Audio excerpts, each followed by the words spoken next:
introduction now. Sean McGarry is a former student of mine. In fact, approximately a little over 10 years ago, he was sitting in approximately the same place you're sitting now. He was a criminal justice major at Salem State, then it was Salem State College, to become Salem State University.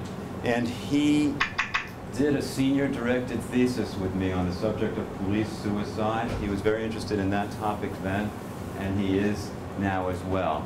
He retains an interest in that area. He graduated magna cum laude from Salem State College, and he also got the award for the highest GPA of a student's chosen major that year. But I don't think you went to graduate school right away, did you? No, I waited 6 years. Wow. All right. Instead, what he did after graduation is work for 10 years for the Massachusetts State Troopers. He was a state trooper for 10 years.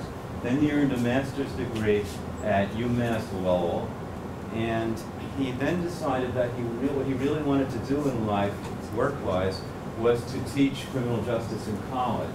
So he got back in touch with me again, approximately 10 years after he graduated, to talk about making applications to graduate school. And he did a lot of work on preparing for the graduation, for the applications in terms of all the essays that were involved, and especially the GRE exams. I would say at this point he's an expert in GRE test preparation and success. He was accepted into the doctoral programs at UMass Lowell, where he obtained his master's degree, and also at the University of South Carolina. He got fellowships to both, and he matriculated this past September at the University of South Carolina in their program, their doctoral program in criminal justice and criminology. He got a full fellowship through there, so it's an equivalent of, he got full tuition and fees for 4 years, and a teaching research fellowship for a total of $180,000 of support. So I'd like to say he's a big success story for our graduates. And what he's going to talk about today in terms of this presentation is mainly focused on his work as a state trooper and how it might relate to some of the topics that we've been talking about in this class. He's going to talk, in the beginning, he'll give a short presentation and then we'll certainly be open to questions. He's going to talk about such topics as the bureaucracy of the Massachusetts State Troopers organizations and environmental influences such as influences on the work of that organization due to laws that are passed or the political climate. He's going to talk about such environmental influences and also topics of communication that we discussed, communication within the State Troopers organization, and also morale and motivation, which is the main topic that we're getting into next. All right, so I'll turn the floor over to you, Sean. Okay, is there any way there's no way to turn the iPad around so that I can see the people I'm talking to, is there? Well, let me see. It certainly moves. See the little camera with the arrow? Which camera? The corner where you are. You mean in that picture? Yeah. Should I push it so it'll focus on you? And then will it go backwards? Hi, Sean. Thank you, Colin. Ah. Oh, okay. All right, that's better. But this is the Bluetooth. It doesn't have to stay on. Bluetooth is wireless. Oh, all right. We just need a way to keep it propped up. Well, I guess I can sit here propping it up. You're in front of the camera. I think that's the best we're going to get for now. Can you see them somewhat, Sean? I can see their shoes, yes. That's no, I can see them. Push it more, like, down. Let me just start off by saying, and I'm not sure how loudly I have to speak, if I have to speak in an elevated voice, just like Dr. Metchik. I might have told him yesterday, I'm at the point of diminishing returns when it comes to technology. When I was a kid, I don't know if you people know what VCRs are, but I used to have to teach my grandfather how to use his VCR. And then when computers became the major technology, I had to teach my mother how to use hers. And now, at 37 years old, I don't know how to use Skype or FaceTime, and it's time for me to have a kid so somebody can teach me. In any event, this is definitely the way to go. If I can find a job where I can roll out of bed and put some gel in my hair and put a nice shirt on, I definitely want to get that job, because I have not left my house today, and this is pretty good. The one thing Dr. Metrick didn't mention, part of that $180,000 fellowship that I received includes what they call a stipend. Basically, that's a salary. So the University of South Carolina is paying me $13,000 a year to go to school, which is, that's incredible. And down in South Carolina, $13,000 is a good amount of money. You add in the amount of money that my wife makes, and we're doing very well down here. We are by no means rich, but I know I'm supposed to talk about the state police, but I just wanted to begin by saying, if you decide to go to graduate school, I believe that you are all juniors, seniors, and sophomores. Is that correct? Mm-hmm. You can talk back to me. I can see you and I can hear you. Yeah. Okay. If you decide to go to graduate school, my advice to you, first off, if a school accepts you and does not offer funding, the one thing I learned is they really are not interested in you. And the reason for that is most schools only accept a cohort, and a cohort is considered the group of people that are accepted in a given class, and it usually only consists of, in my experience, 5 or so. They want to fund the people that they want to graduate, and the people that they want to go out into the world and represent them. So if you're offered acceptance at a school for a PhD program, I know that you're years and years away, but if you're offered acceptance at school and they do not offer you funding, if you can afford to go and that's your only option, then I encourage you to go. However, do what you can to get that funding. The way to get that funding is to not just take your education right now, today, for granted. And I have to be honest with you, I did that. When I was getting my bachelor's degree, I never expected to get a master's degree because I wanted to be a cop. And all you need to be a cop is to have a high school diploma. And that's in Massachusetts. I'm not sure about other states. But I never intended on getting a master's degree. And then I found out that if I got my master's degree, I would make 5% on top of my base salary. So I went back and I got my master's degree. When I was getting my master's degree, my primary concern was my career, my salary, and providing for my family. So I did what was necessary, but nothing more. Now, that's not to say I didn't do well. I graduated with a 3.775 GPA from UMass. And I graduated from Salem State, I believe, Salem State, with a 3.85. However, that 3.775 at UMass, the competition for PhD programs across the country, I applied to 10 PhD programs, is incredible. So don't take what you're doing now for granted. You may not think, oh, I'm just gonna get my bachelor's and that'll be it. Okay, if you think that, that's fine. But set yourself up for success in the future. Because of the 10 programs that I applied to, I was only accepted to 2. I was accepted to UMass and University of South Carolina. Is that a statement about my quality or my qualifications? No, because I applied to all top 25 schools in the country. So a 20% acceptance rate to top 25 schools, it's really not a bad thing. And I would say UMass actually is not ranked right now because they're such a young program. I believe they're only 3 years old. But University of South Carolina is ranked, and I was fortunate enough to be accepted and offered a fellowship. So that being said, police. How many of you, I can see most of you, I think, how many of you want to be cops? Wow. Okay. Well, we have a lot to talk about. I'm not sure your experience with police departments, how you perceive the work to be, but it is not anything like it looks on TV. The job is a blast. It's fun. I'm not going to lie to you. The first time I put my lights on and I had the siren on, and cars were just parting like the Red Sea. Right? That is a feeling of immense power. You know, nobody has that power to just make people get out of your way. But there's a lot of good stuff that comes with it, but there's a lot of bad stuff that comes with it. And I want to focus on what I perceive to be the negative things, and not necessarily negative, but things that you're not going to think about when you're applying for these jobs.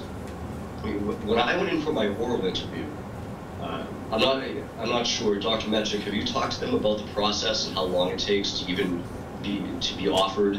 We have not focused on that in this course, but okay. Yeah. Well, I won't get into it thoroughly, but I think it was an 8-month to a year process for me to be hired. It consisted of background checks, credit checks, interviews, psychological tests. It was just a long process. It's a very stressful process. But there's a lot of things this job comes with that people don't realize. There's bureaucracy in any job that you're going to take. I don't care if after this you go into a master's degree in psychology or public policy. There is a lot of bureaucracy anywhere, and it's just in the nature of the beast of the job market. There are favorites, there are what are called golden boys, and you have to navigate around that. So, as an example, I did my best in the academy, and I graduated, I think it was 24th out of 174. So I obviously knew what I was doing, and I was in shape because your physical agility was a big part of your grade. And I came out of the academy. I wanted to be a police officer my entire life. I really didn't care if it was local, if it was state. Actually, up in Massachusetts, all you have is local and state. You do have sheriffs up there, but the sheriffs are responsible only for the jails. So if you ever get pulled over by a sheriff, just speed away because he can't do anything about it. Okay. Well, I don't recommend that because you can't call somebody and tell on him. And in any event, I graduated very high in my class, and it was always my dream to be a police officer. And then when I heard about the reputation of the state police in Massachusetts, Mass State Police are the primary law enforcement agency in the state, and they are the oldest law enforcement organization in the country. So I wanted to be a part of that history. I wanted to be what I considered the best of the best. So I came out and I was doing well. I received some awards. I saved I saved a person's life over the phone. He was going to jump off the Tobin Bridge, and I talked him down over the phone until somebody could get there. And I was overjoyed with the job, and I was proud of my performance. However, I must have somehow unknowingly caught the ire of somebody, and my job was made difficult because of that.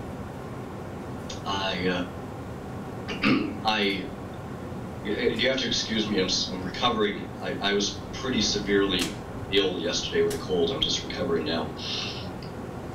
I was denied promotions, and by promotions I don't mean sergeant, lieutenant, captain, because those are all testable positions. You can only test into those positions. If you get a high enough score, they have to promote you.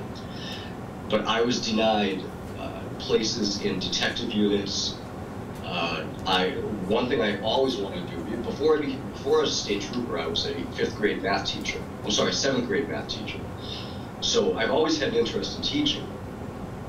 So I wanted to go to the academy, and I wanted to be a drill instructor. That was my ultimate goal. That was my dream, to be a drill instructor, because I looked up to those people like you would not believe. they have my utmost respect to this day. And I wanted to be the person telling these new people, this job isn't all, thank you. This job isn't all fun and games. There's actually a serious aspect to it. And I was denied the drill instructor position, so I applied for a teaching position at the academy, which I am highly qualified for. And I was denied that as well. So I began to experience some job dissatisfaction, and I was, it's just a tough situation when you know that when somebody who has and this is what relates to bureaucracy. The person that I suspect was blocking my opportunities had no rank. He was not an important person in the organization per se, in terms of his rank and who he was, but who he was, and I'll use quotation marks, who he was mattered, because he knew people.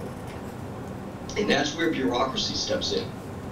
If somebody knows somebody and they want to do something and affect you in a negative way, unfortunately, and this isn't just with the state police, this is anywhere in life, you're going to suffer as a result of that.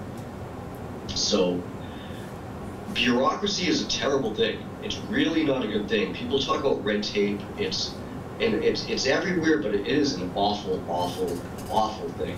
And if there was a way it could be eliminated, it should be, but there is no way to eliminate it because it's human nature. If A likes B, but A does not like C, A and B are invariably going to gang up against C. And that's just a hard fact of life that I had to come to realize, and if you haven't already, you will as well.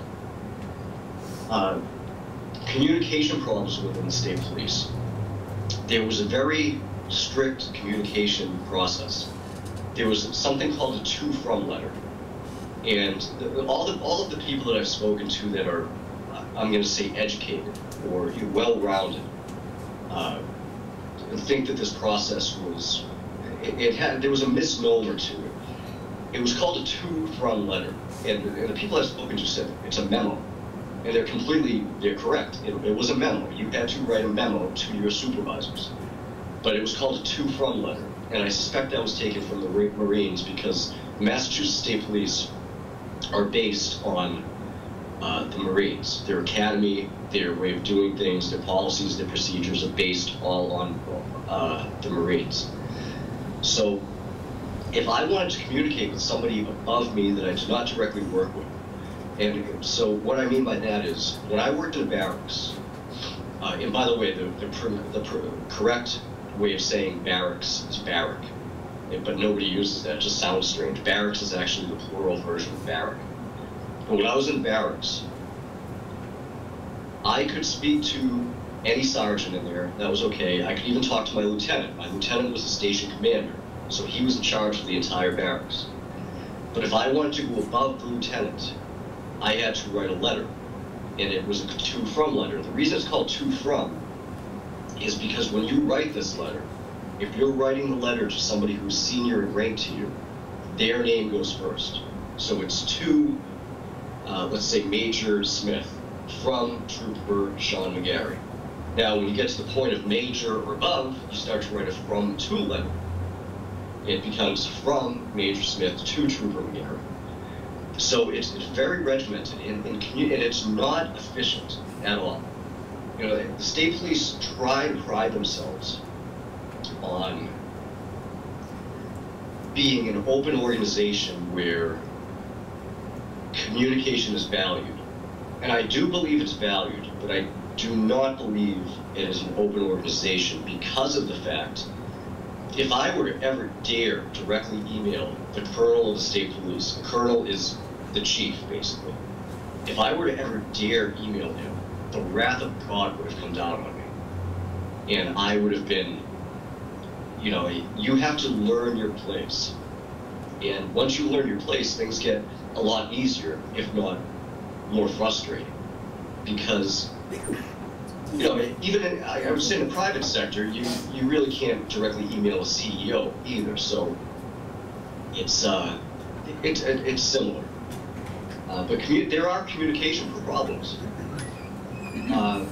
And issues administration. So as soon as I took notes yesterday, I was talking to Dr. Menchen, and we were testing the system out. So I took notes. I've only got one last thing to talk about in terms of negative, and then I'll get back on a positive, because I really cannot discredit the state police in the entirety. It is a good organization that does attempt to take care of their members. Issues in administration goes back to bureaucracy.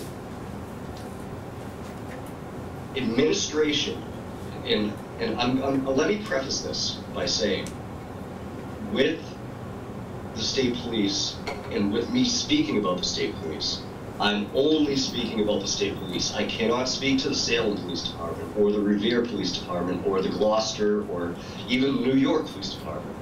All I can speak to is the state police department. The way that I perceived, and others among me, you know, my colleagues perceived the promotion process to occur, was that to get ahead, you can, like I said, you can test into sergeant, you can test into lieutenant, you can test, actually sergeant and lieutenant are the only two you can test into. With captain, you can test into it, but there's an oral interview, and that's a subjective interview, obviously. It's not, okay, he got a 96, he's going to be made sergeant next. They take that score, but they also take the oral interview process into consideration. So there's a little wiggle room there as well. But if you want to get above captain, and you want to become major, lieutenant, colonel, that is all appointed. So here's my point in saying this. The perception was that the more paperwork you created within the department, the better chance you had of promotion when it came to promotions that were not strictly paper-based.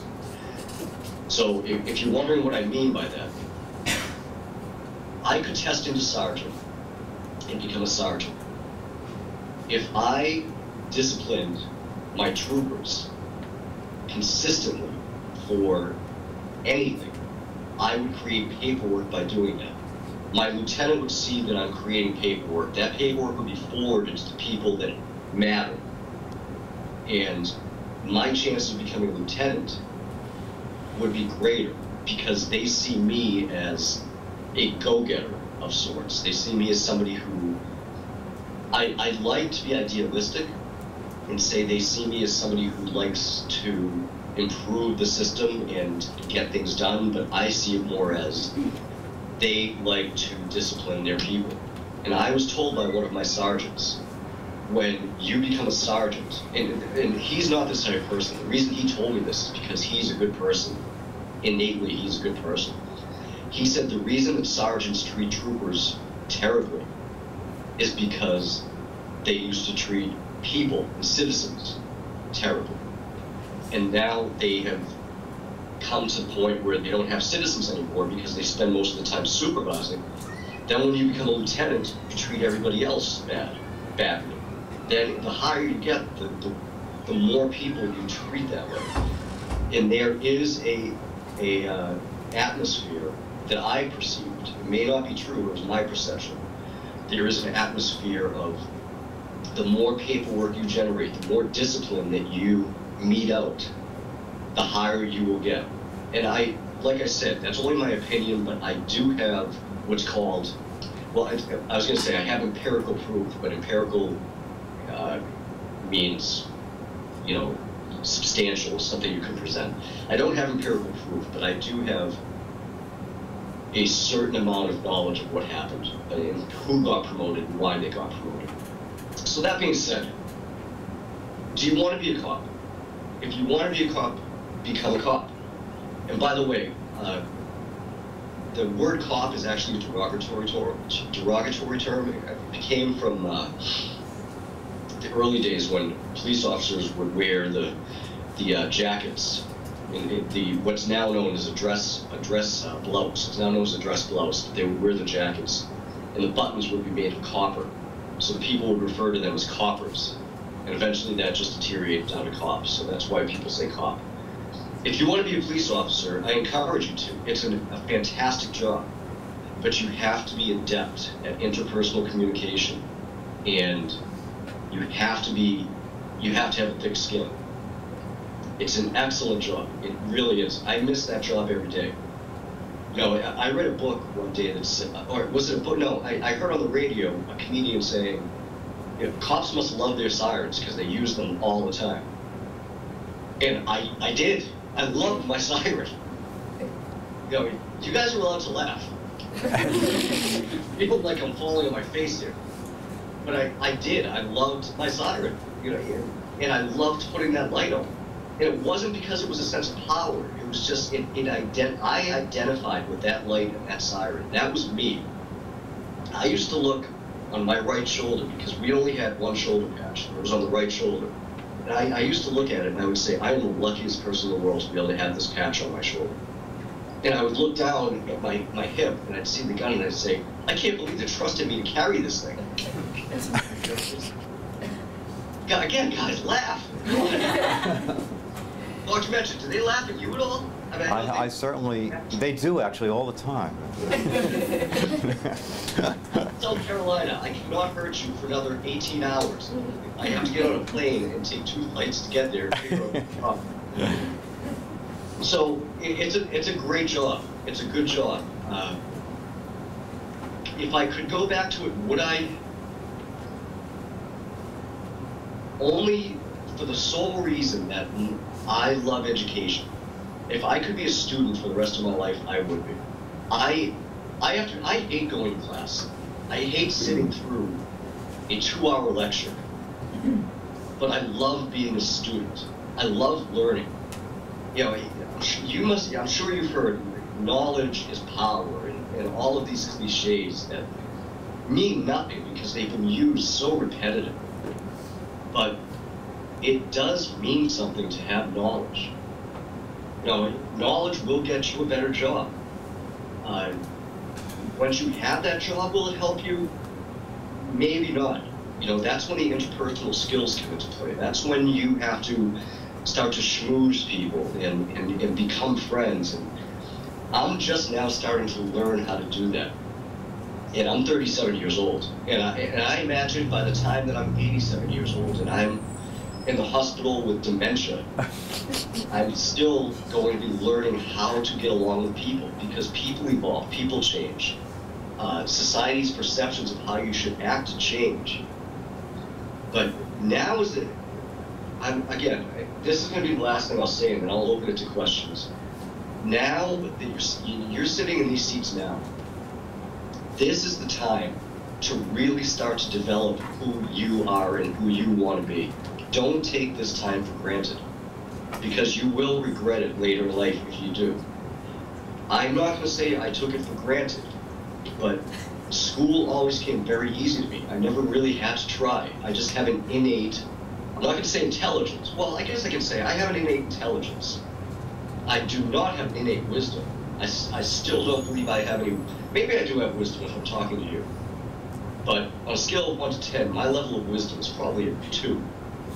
But my level of intelligence is up there. Had I completely, and Dr. Metchik, I'm sorry to say this. I hope this doesn't insult you or make you feel in any way bad. If I had actually applied myself in school, I could have graduated with a 4.0 instead of a 3.85. And that 0.15 matters when it comes to really advancing yourself.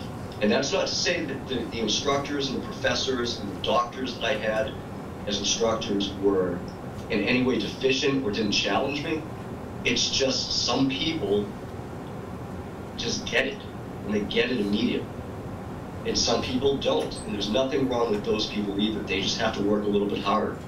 And there's nothing wrong with hard work because, you know what? I'm in a PhD program in South Carolina, and I had those high GPAs. If you have a 3.0, 2.9, you can still get into a PhD program. You just have to work a little bit harder. At the end of the day, if I get my PhD and you get your PhD, does anybody care what you graduated with? They only care that you have those 3 letters at the end of your name. So with that, I guess I'll turn it over to Dr. Metrick and you. Okay, good. Does anyone have any questions to start off with on anything that Sean was talking about? Oh, you guys are so boring. Yeah. PhD classes, people can't shut up.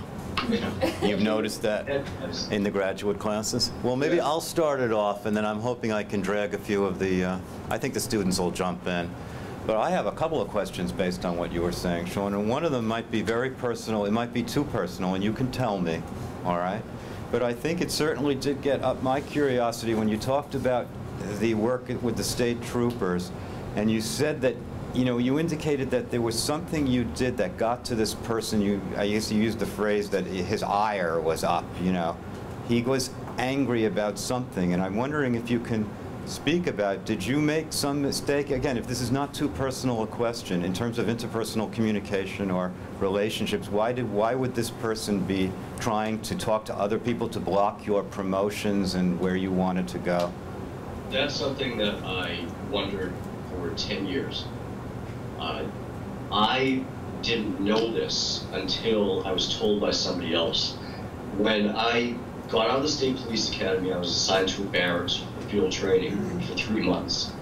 And again, I was the most respectful person. I mean, when I got out in the academy, you have to say, sir, yes, sir. You have to say sir before everything you say and sir after everything you say. After leaving the academy, I carried that into my field training barracks.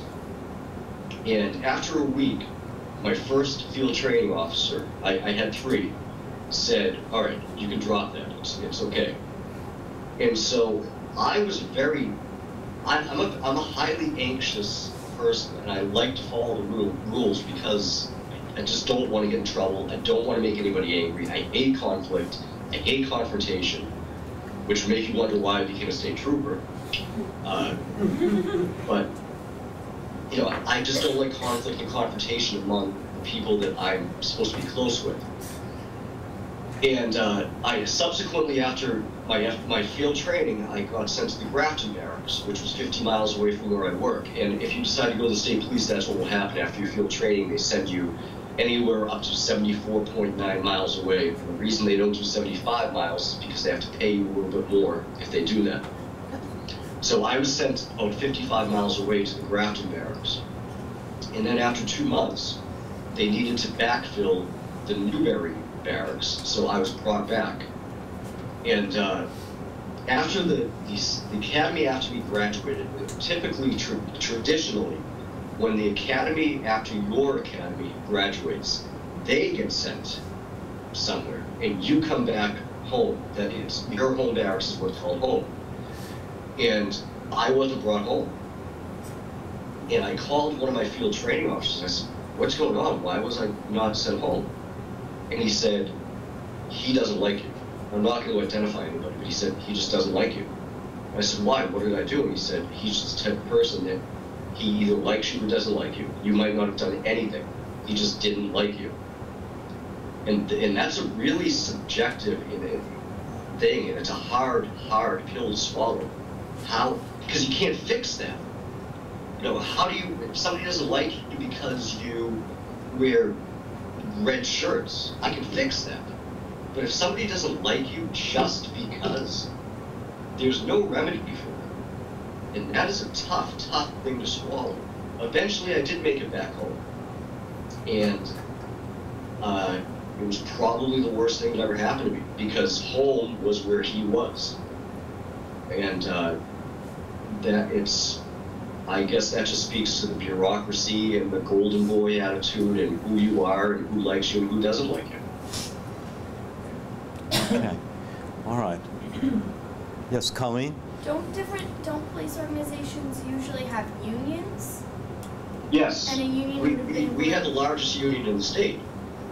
But unions only deal with severe cases, and that's not considered a severe case. Unions are primarily, the state police is a large organization. There are 2,500 members, and people are referred to as members of the state police, not troopers, blah, blah, blah. There are 2,500 members. And with 2,500 different people, 2,500 different personalities, 2,500 different problems, and problems with alcohol, and drugs, and commit crime and corruption, the union deals with the cases that are going to court. You know, that's their primary responsibility, because there's, and I never touched on this, and it's unfortunate because I think we're probably running out of time, but there's a lot of alcoholism in police departments. And again, I'm not pigeonholing the state police. There's a lot of alcoholism in police work. There's a lot of drug abuse in police work. And that all comes from the stresses, the stress scores that police encounter.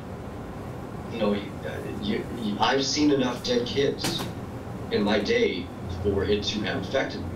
As a matter of fact, I don't have any problem telling you this. I was diagnosed, I've got a major depressive disorder. I have an anxiety disorder. I was diagnosed with PTSD because of the 2 times that I was almost killed. Yes, my wife is a lucky person, isn't she?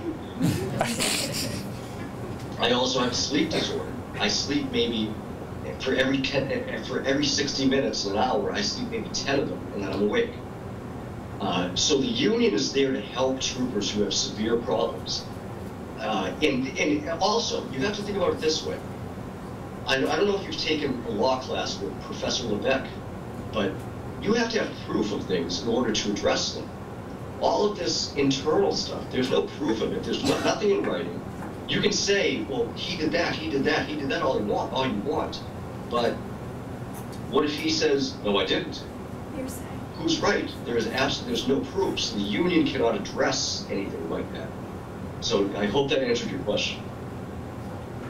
Okay, good. Are there other questions?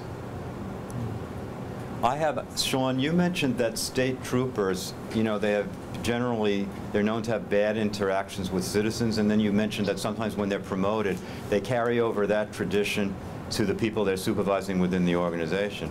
But question is, why do state troopers have, from your perspective, have such bad interactions with citizens? And when you were a state trooper, did you also have bad interactions with citizens?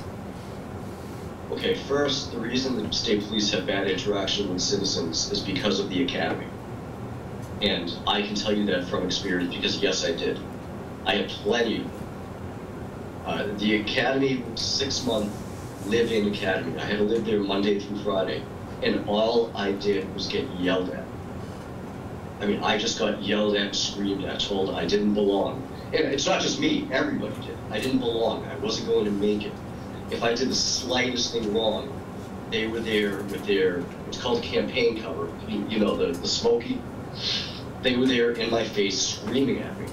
So after 6 months of that, you know, it doesn't take very long to, I think brainwash is a excessive term, but it doesn't take very long for you to start to learn new and different behaviors than what you're used to. So when I got out, I thought, that's the way to do it. That's what I've been taught for 6 months. So for the first, God, I'm ashamed to say it, for the first 2 years, I would just scream at people. And that wasn't me. It was something just took over, something, is it primordial, Dr. Magic? Well, if it goes that far back, it might be.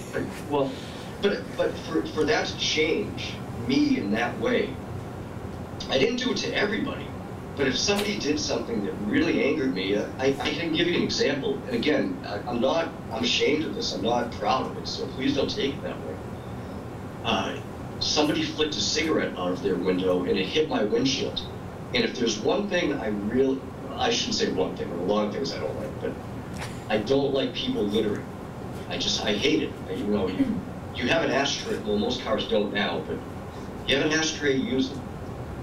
And I stopped this person, and I just laid into them. And I was never vulgar, because I knew that was against policy. I always skirted around policy. But I laid into that person. And I got to work that night, and my classmate, this is when I was in Grafton, so I was just off of field training. my classmate called me and said, "You stopped my friend today, and he said that you were screaming at him because he flicked a cigarette out." And I said, "Well, yeah, I don't know." And he said, "Well, no, I agree with you. I would have screamed at him too." I told him that he probably bounced off your windshield. So that kind of supported my attitude, where my classmate who's friends with this person said, I would have done the same thing. So that brainwashing, that kind of change in attitude and who you are, and Dr. Metrick, I think, I don't know if you remember me well enough, but I think Dr. Metrick knows I'm not that type of person. And since leaving the state police and getting into this new academic field where I feel so much more comfortable because the people around me accept me and they support me and they like me, you know, I've gone back to who I was before the state police. So, you know, locals have a lot less culpability. I mean, I'm sorry, a lot more culpability in terms of how they interact with citizens, because they, let's say the Salem police, they work with citizens of Salem and among citizens of Salem every day. State police are largely anonymous. When I was living in the northeastern part of the state while I was working in the western part of the state. So these people that I had interactions with, I never had to see again. So there was almost a reduction of in inhibitions. So I could keep talking, but I want to keep the questions coming. We're also we're going to start a unit on motivation shortly, and you know, given the dynamics you've described in the academy and all the screaming and at least the verbal abuse that it sounds like goes on during that experience, how do the state police keep people? You know, we're going to be talking about external rewards, internal rewards, making people feel good about the job they're doing. I mean, do they keep up this culture of yelling in your face once you finish the academy? And if so, how do they motivate state troopers to want to do the best job they can and to advance in that kind of climate? They do not keep that culture up in terms of yelling and screaming. I mean, nobody's going to stay at a job where you just get yelled at. However, there is an intimidation factor. In the barracks, my coworkers, I won't even go as far as say my coworkers. The classmates that I graduated with, they liked me. My lieutenant was very pleasant. Two of the three sergeants I worked with liked me. But the intimidation comes from above. So that means captains, majors, they don't yell and scream, but they have the power of the pen. And that's something that I was taught as a state police officer. You don't have to stand there and yell at somebody. You have the power of the pen. And what is the power of the pen? The power of the pen is you write them a citation and you take half of their paycheck away from them. So supervisors, as the captains, majors, but they have the power of the pen with the underlings in terms of being able to demand investigations into conduct. And not only demand investigations, but when the results come in, to direct those results in a way that they want them to be directed. And I'll give you an example. I had stopped a person on Route 128 South in Linfield at 5:00 p.m. Now, for any of you who know that area, 5 p.m. 128 South in Linfield is a nightmare. There are hundreds, well, no, I'm not going to say, there are thousands of cars on the road. But I had an intern from UMass riding with me, and I stopped this person because I thought to myself, you know, typically I wouldn't stop anybody at that time because there were a lot of crashes, and you want to keep yourself available to be able to respond to those crashes. But I had an intern, and I said, I got to stop somebody and just show him, you know, what happens. So I stopped a 21-year-old kid. And I stopped him because he had covers over his headlights, so that when they were blacked out basically, and that's illegal in Massachusetts. You can't tamper with any lights in your vehicle. For those of you that have license plate lights that you've adjusted, those are illegal as well. So I stopped this person, and immediately upon approaching his driver's side window, I noticed fireworks, which are illegal in Massachusetts. So that gave me the ability to issue an exit order. So I got him out of the vehicle, I conducted a pat search. He was fine, so I had him sit. And those fireworks also allowed me to search his entire vehicle. So I confiscated the fireworks. I found marijuana. I found a marijuana pipe. And typically when I would confiscate things, I would put them on the hood. And I would put them on the hood where the hood meets the glass so that there would be no damage. And this was a glass pipe, so I put the pipe on the hood. And then I got a call that there was a crash. So I took the pipe, I took the fireworks, I said to the kid, don't do this anymore, and I sent him on his way. No repercussions, nothing whatsoever, no citation, no arrests, no summons. I went to my crash, I came back after rush hour, and I walk into the barracks, and who's sitting in the lobby? The 21-year-old kid and his mother. And they wanted to put a complaint in against me that I damaged his hood with his hot pipe. Now, that's ridiculous, right? Now, what did I do with the hot pipe and the fireworks? Because I was so busy that night, I just discarded them. I didn't enter them into evidence because there was no case. What should I have done? By policy, I should have contacted the state fire marshal. I should have deposited the fireworks with the state fire marshal. I should have deposited the pot pipe into evidence, even though there was no case. But, you know, when it comes down to it, policies aren't always followed. And I was taught that. So I did what I was taught. I just threw it away because it was no big deal. You know, what's going to come of it? Well, you know what came of it? A complaint. And I was subsequently investigated for what this kid said was, I took the pot pipe and I wound up and slammed it on top of his hood, breaking it everywhere.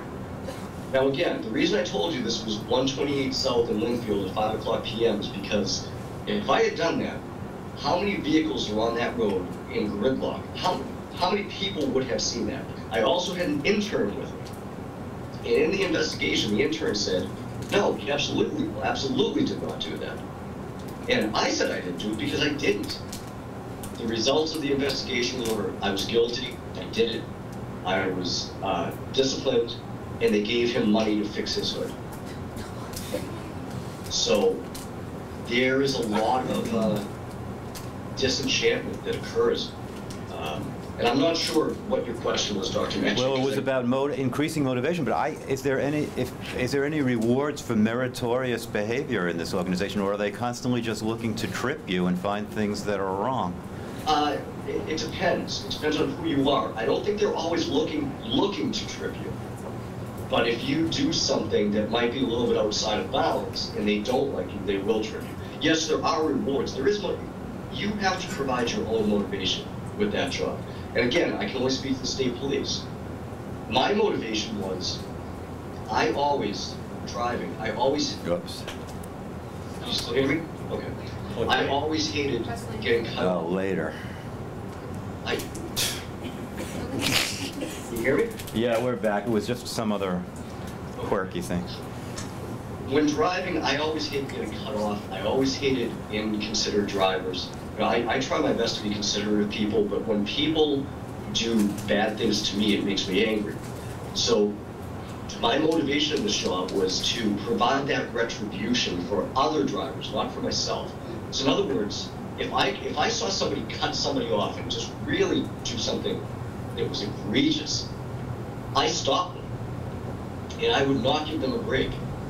And I felt as if that person that they cut off saw me stop that person, they would feel some type of restoration or retributive justice. And you know, it was not just traffic. You know, I got involved in things like drugs, and I was one of the highest producers of DUI arrests in the state. But there is definitely motivation. Like I said, they gave me an award for saving that person's life. So again, I'm focusing on the negative because I think that you're seeing through TV and media a lot of positive. And there is a lot of positive, but you also have to know about the negative in order to make an informed decision. Okay. All right, that guy over there in the blue jeans and blue shirt. Has a question? Yeah, Michael. Okay, I want a question from you. I actually do have a question. As far as the way that you were trained in the academy with the consistent negative, you said that it made you feel as if you didn't belong. Did you feel like that served to make you a better cop, or did it hinder you initially, at least in your performance as being a police officer? The way that they train you and telling you you don't belong here, there's a reason for that. They want to weed out the people that don't truly want to be there. I think the second part of that question was, did it negatively affect me in terms of my job? Yeah, do you think that it probably hindered your performance as a police officer? Yes, it definitely did, especially during the first couple of years, because I felt that that was the way to treat people. Even though I have a wonderful mother who brought me up to treat people with kindness and compassion, it did hinder, yeah. But do you need that type of training? You do. Because you need to put people in stressful, uncomfortable circumstances in order to make sure that, should there be shots fired, should you have to talk somebody down for a break. You don't want somebody on a police department that as soon as something really bad goes wrong, he goes running the other way with his hands in the air. You know, and you can't have that. You need to have somebody who can control themselves and keep composure under pressure. And that's the way they do it. I can't remember the name of the training. It's I'm not even going to take the time to think, but it's just training by fire. But at some point, you have to let up. And there were 3 phases in the State Police Academy. There was the first 2 months where you got screamed at consistently. Nothing you could do was right. There was the second phase where you still got screamed at, but you were given some responsibility. And then the third phase where things were all supposed to let up and you were supposed to come into yourself, realize who you are and who you were going to become as a police officer. Unfortunately, they felt my academy, which was in 2005, prior academies they thought were becoming too soft. So they decided to go back to the 1960s. In the 1960s, they used to put trainees in dog crates as punishment. So they didn't do that to us, but they went back to a more rigid style. So that first phase, second phase, third phase were not very different whatsoever. I was still scared to death every day. I did not want to get out of my rack, which is a bed in the academy. I didn't want to get out of bed. You know, I dreaded every day. I dreaded every Monday. I did not want to leave my house. There were days I would be driving to the academy and I would be crying in my car. You know, and that might seem extreme to you, but I would, and I'm not saying bawling my eyes out hysterically, but you know, there would be a tear coming down my face because I just didn't want to go back. You don't want to go somewhere where you perceive people that hate you, and that's the perception. I don't know how old you guys are. You're probably what, 17, 18, 16? They're a little older. They're a little older than that. Right. Well, in the middle of my academy, one of the staff members at the academy got fed up with the way that we as trainees were being treated, and they alerted the media. And we came to the academy. I think it was one Monday, maybe it was a Tuesday, but there was a headline, and it was front page of the Boston Herald, and it said, "Welcome to Camp Hell." And there was a picture of a drill instructor screaming at one of us. And there was a huge investigation into the academy's practices. And the reason that occurred was because somebody's head was shoved into a dirty toilet by a drill instructor. So, Sean, we talked about environmental influences on organizations. This is an example of the media, you know, taking up a campaign. Was there a particular response from the state troopers when they got this awful publicity on the front page of the Boston Herald? Did it affect them? There was a 2-year investigation, and they completely adjusted the practices in the academy. You know, the person that shoved the person's head in the toilet was suspended. There was I think it was a 26-page report that evolved out of it. There was a drill instructor, supervisor assigned to the academy at all times. The entire administration of the academy was removed and replaced with new administration. So that just proved that this, and you know what, maybe because I went through such a harsh experience, that's why I acted the way I did when I acted inappropriately. You know, but yeah, it was definitely revamped, but the atmosphere with the state police is every class says, oh, the next class wasn't as hard as ours. We took pride in the tribulations that we went through. We took pride in the obstacles that we had to overcome. So that person's head being shoved in the toilet was a source of pride for us because we got through it. And that's another kind of hurtful thing in an organization. You know, because we always said we had the hardest academy. You guys, people come out of the academy and say, "You're babies. You don't belong here. You didn't have to go through what we went through." And again, that's another organizational kind of how do you deal with that as a junior member of the organization? How do you come out of an academy where you're so proud of your accomplishment, and as soon as you get out, the person that graduated a year before you said, "Your academy was nothing. I could have done that with my hands tied behind my back." But that competition and that pride out of having to endure worse and more it can be detrimental, and it also can lead an organization down the wrong path. And I think it's cyclical. I think that this report has turned things around, but as years go on, it's going to get back to the point where they're not doing what they should be doing. They're not getting screamed at. It's a preschool. You know, we need to train these, and it's going to get harder and worse and harsher, and I think it's cyclical. Mm-hmm. But they didn't try to deep six the report or rip apart the credibility of the reporters. They didn't try to defend themselves. As a closed organization, they didn't try to push it away.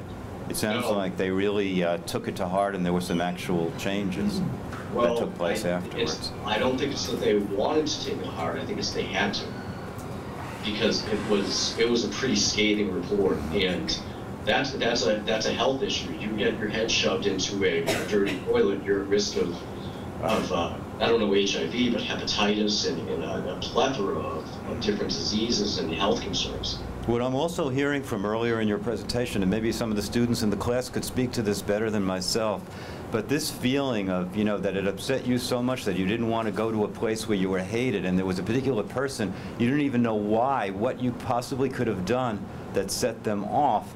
It almost seems to me like a lot of problems that people who encounter prejudice, if they're minority members, you know, people can be set off because of their skin color, for example, and nothing they can control and nothing they can do. If someone decides they don't like people from a certain group, then, you know, they have these problems right from the get-go, no matter what they do, no matter what they say. And it reminds me a lot of this phenomenon of prejudice. I would agree with the social standing, but not the racial standing. I never saw any incidences of racism, or never. You know, people were accepted for who they were in terms of skin color, ethnicity, creed. It was just, you have a lot of to be a police officer, you have to have a type A personality, because at some point you're going to have to tell somebody to do something they don't want to do, and if they don't do it, you have to take action on that. And if you don't, you lose your credibility and your authority. So you have to have that type A personality. Mm-hmm. So when type A personalities clash, then that person who has pull within the organization, or who is somebody who can talk to somebody who matters, or somebody who does matter, type A becomes type AA or AAA. And so it's a constant battle of who are you personally, who are you willing to be, and who are you willing to be to get where you want to be. And I just wasn't the type of person that wanted to be that type, I wasn't that type that I wanted to be the person that had to step on others' heads in order to get where I wanted to be. And I mean, ultimately that's why I left the organization. And again, like I said, I'm at home now. I love being among academics. Academics are intelligent. Not to say the state police aren't. Not to say that they are. Not to say that they aren't, though. Academics are intelligent, they're reasonable, there are no ulterior motives for the most part. I mean, when you have to come into an aspect of gaining tenure, which tenure is basically like being in the union for the students that don't know that. I mean, I'm sure there's some cutthroat there, but as far as right now, I'm in a place where I'm happy. And that's what you have to be. You have to be happy. If you're happy being in a police department and you're the type that can advance because you have those interpersonal skills that I apparently lacked, then good for you. I encourage you. You might be the next chief of the LAPD. You might be the next chief of Salem, or, you know, you may be the next director of the FBI. So if you can hone those skills, then I encourage you to do so. I think we have time for one more question. Shauna, did you have a question? Well, he was talking about, like, you know, how, like, he didn't really experience, like, there wasn't that much going on with, like, racial, like, disparities. Remember how you were talking about? Mm-hmm. But why is it a lot of, like, controversies with, like, racism towards police officers? You know, like, of police brutality and stuff like that, of, like, when, you know, just, like, all, like, the stuff that you hear on the news and stuff like that, like, people dying, and police just don't know how to act, and they just kind of assume things and don't really think about what they're doing. They just pretty much act on it. So if you can summarize the question, I don't know if you, did you hear, Sean? Yes, the question I did. If in the academy you're saying there was no evidence of racism or other kinds of problematic interactions on that score, why are we hearing so many high-profile cases through the news media now and interactions with citizens? Well, one of my professors currently in my advanced criminological theory class, he is a genius. I mean, he is one of the smartest people I've ever met in my life, and he's younger than I am. He wrote a published article, and again, you guys you're undergraduates, so really, I'm not sure if you're familiar. When you become a professor, it's a good thing to try to get published because it advances your reputation. And being published means being published in criminological journals such as Criminology, Criminal Justice. I can't really think of the refereed journals. The refereed journals. The top-tier refereed journals. So he examined what is considered right now the Ferguson effect. And what the Ferguson effect posits is that police now are starting to de-police, meaning they do not want to get involved with anything anymore because they're afraid of being the next Darren Wilson. They're afraid of being exploited in the media and having to leave their job. In terms of your question, I think that things are being exploited in the media, and I don't know if you used the word exploited, but if you did, I think that's a perfect word for it. Police actions are being exploited in the media now. The smallest act of aggression by a police officer, warranted or unwarranted, is being examined. And the examination, more often than not, comes out with an outcome of, he did the wrong thing. You know what? A lot of the time, they're not doing the wrong thing. Darren Wilson, in my opinion, did not do the wrong thing. Michael Brown was an aggressive attacker, and Darren Wilson did what he had to do to go home to his family. And unless you're a cop, you don't get that. You know, you can be pro-police and get that, but until you've been on the street and you've had somebody come at you and try to hurt you physically, and not know if, you know, when something flashes through your head. When I was almost killed those 2 times, I thought to myself, there was a split second where I said, I might not, this might be it. You act and you react. And you act and react not by emotion and not by intelligence. You act and react by training, strictly. And that's why training is so important. I think that police are getting a really bad and unfair reputation now. And are there cops that are making terrible decisions? Absolutely. That 2 cops in Louisiana, I don't know if you've seen this, that shot and killed a 6-year-old kid. They shot him 16 times. I'm not sure exactly what happened, but he was driving with his father. They stopped the father. The father had his hands up in the air. I mean, he was doing nothing. He must have been doing something wrong, but nothing egregious. Maybe he went through a stop sign. But they pulled their guns and shot 16 times, and they hit the 6-year-old kid 16 times. And now they're up for murder charges. And I'm so happy about that, because they deserve it. But things like Darren Wilson, Baltimore, you know, there are times the police have to take lethal action. And unfortunately, a lot of the time it's white on black. And if you haven't heard about this Louisiana thing, this might be somewhat controversial, I apologize, Dr. Metchik, but if you haven't heard this, about this Louisiana shooting, my opinion is because it was 2 black officers on 2 white people. I think there's a lot of racial tension in this country that's coming to a head, and it's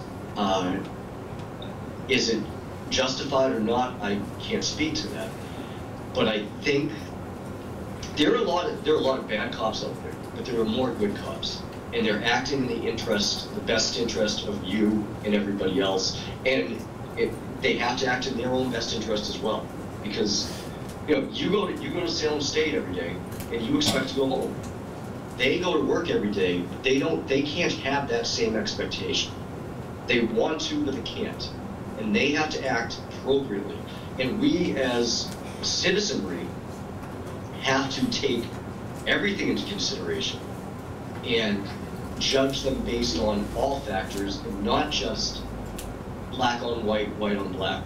It's time to move past that, and I don't think, as a country, we're ready to do that, but we have to do it. And I don't know why we're not ready to do it.